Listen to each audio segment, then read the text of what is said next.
તો બીજી બાજુ પારડી જીઆઈડીસીમાં ખાનગી કંપનીના કર્મચારીઓ વિરોધ નોંધાવ્યો છે।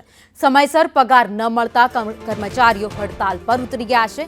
દર મહિનાની 10 તારીખ સુધીમાં પગાર આપવા કામદારોની માંગ છે। તો સંખ્યામાં મહિલાઓ પુરુષો હડતાલ પર ઉતરી ગયા છે। કંપનીના સંચાલકની મનમાની સામે કામદારોએ વિરોધ નોંધાવ્યો છે, રોષ વ્યક્ત કર્યો છે। પગાર સમયસર ન થતા લોનના હપ્તા ફીમાં પણ મુશ્કેલી કર્મચારીઓને પડી રહી છે।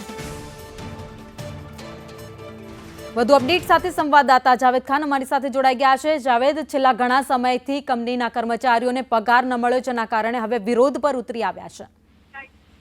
જી, આ પારડી જીઆઈડીસી ની ઘટના છે, જ્યાં જે કંપનીની અંદર જે છે કામદારો ઘણા સમયથી પગારની માંગ કરી રહ્યા છે।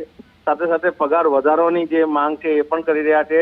તેમજ કામદારોને પગાર જે છે સમયસર ન મળતો હોવાથી તેઓને ભારે હાલાકીનો સામનો કરવો પડતો હોય છે, જેના કારણે તેઓ માંગ કરી હતી, પરંતુ કંપની સંચાલકની મનમાની વધુ ને વધુ વધતા આખરે કામદારો હડતાલ પર ઉતર્યા છે। મોટી સંખ્યામાં કામદારો જે છે એ કંપનીની બહાર હડતાલ પર બેઠા છે।